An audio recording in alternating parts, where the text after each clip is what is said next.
Ever wondered about a murder case that has left even the FBI scratching their heads? Well, let me tell you about Ricky McCormick and the perplexing mystery surrounding his cryptic notes. Imagine this. A man's body is found in a field, and when investigators search his pockets, they discover 2 notes filled with bizarre symbols and encrypted messages. What makes it even more intriguing is that despite the best efforts of the FBI, these codes remain unsolved to this day. It's a real-life puzzle that has fascinated people over 20 years, and if you're curious to know the details, well, you better dare to stick around. So Ricky was this dude, around 41 years old, and his life was anything but easy. You know, he always had his fair share of trouble with the law. People always had this feeling that he was a bit different, like he might have some disability or some mental stuff going on. But hey, his parents never bothered to get him officially tested or diagnosed. Ricky McCormick's turbulent path. Now, Ricky was no high school graduate. Nope, he dropped out, and things didn't exactly go uphill from there. He managed to land some low-paying jobs and even got involved in some shady business on the side. Talk about living life on the edge, right? And as luck would have it, he never walked down the aisle either. Instead, he ended up getting mixed up with an underage girl and had 2 kids with her. Can you believe that? That landed him in hot water, as he got busted for statutory rape.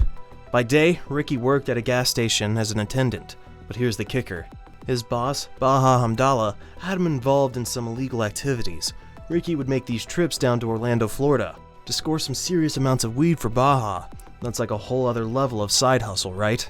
Anyway, after his latest Orlando adventure in mid-June 1999, Ricky's aunt and girlfriend noticed he was acting all jumpy and scared. Something was definitely up. Fast forward to June 25th, 1999. When Ricky decided to pay a visit to Forest Park Hospital in St. Louis, Missouri. He claimed he needed a checkup, but let me tell you, the hospital staff knew Ricky pretty well. He had these chronic heart and lung issues, so they admitted him for a few days just to keep an eye on him. After the doctors figured out he was relatively okay, they sent him on his way. Now get this, on the morning of June 27th, 1999, Ricky swung by the gas station where he worked. Little did his coworker know, that would be the last time anyone saw Ricky alive. Tragically, Ricky only had a few hours left to live. Perplexing case of Ricky McCormick. Fast forward again to June 30th, 1999. In a rural area near West Alton, Missouri, a woman was driving around when she spotted something weird on the side of the road near Route 367. Lo and behold, it was Ricky McCormick's decaying body, lying face down in a cornfield. And guess what? Right there, with Ricky's remains, they found 2 handwritten notes in his pocket. Both of these notes were written in some crazy language that nobody could understand. It was like 30 lines of coded text, adding another layer of mystery to Ricky's untimely demise. However, the police managed to identify him through his intact fingerprints. Since Ricky had a history of run-ins with the law, his information was already on file.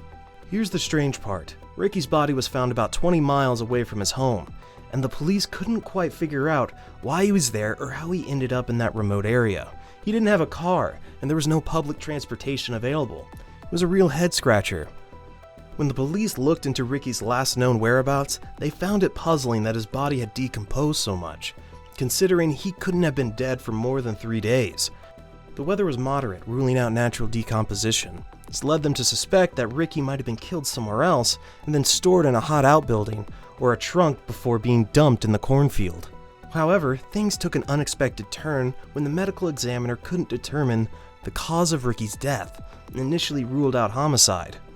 Even though there was no evidence of a motive or any weapons or witnesses pointing to foul play, the police still believed that Ricky had fallen victim to a homicide. Well, the truth is, we may never fully know what exactly happened to Ricky McCormick and what led him to the fateful end. The mystery lingers, tantalizing our curiosity and leaving us with unanswered questions. But here's what we do know. If you made it this far in the video, you're probably captivated by the twists and turns of this gripping story. So why not take it a step further? Subscribe to our channel and become a part of our community. By hitting that subscribe button, you're telling us that you want to know more and that you're eager to explore the hidden realms of the unknown.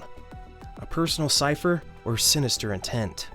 Now, let's talk about the possible suspects in this perplexing case. One person under scrutiny was Gregory Lamar Knox, a notorious drug dealer in Ricky's neighborhood. Knox was already suspected of 4 murders in the area, so the police naturally wondered if he could be connected to Ricky's death as well. An informant even implicated Knox, claiming that he had killed a local gas station attendant.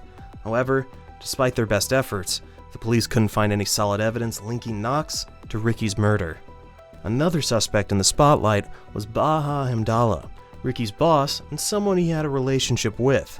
While there wasn't an apparent motive, the police were aware of Baha's violent temper. Rumor had it that he previously fired shots at people when he got angry. But once again, the police couldn't find anything substantial to tie Baha to Ricky's murder. By March 29, 2011, the investigators hadn't made any progress in cracking the code. The notes had become the key to solving the case, and the FBI's Cryptanalysis and Racketeering Records Unit, CRRU, and the American Cryptogram Association had given it their best shot but came up empty-handed. So, they decided to turn to the public for help. They believed that deciphering the notes could shed light on Ricky's whereabouts before his death. Perhaps these notes were something Ricky wrote for himself, and they might hold the clue to what happened to him and why. Several theories have been floating around about the coded notes. However, the most popular theory is that Ricky had developed his own form of personal shorthand that only he could understand. Interestingly, Ricky's family doesn't believe he was writing anything in code. They argue that Ricky could barely write his own name and dismissed his scribbles as random. They didn't think there was much significance to it. As of today, the police haven't made any significant breakthroughs in Ricky McCormick's case or deciphered his coded notes. Despite releasing the notes to the public, hoping that someone out there might crack the code, they haven't received any leads that could help solve the mystery. Well, Ricky is just the tip of the iceberg. There are countless more riddles waiting to be unraveled, captivating secrets that will leave you spellbound. So if you're intrigued by unsolved puzzles and want to stay updated on the latest mysteries and happenings around you, subscribe to our channel and like this video, and join us on this captivating journey of discovery and intrigue. Thank you for watching, and I'll see you in the next video.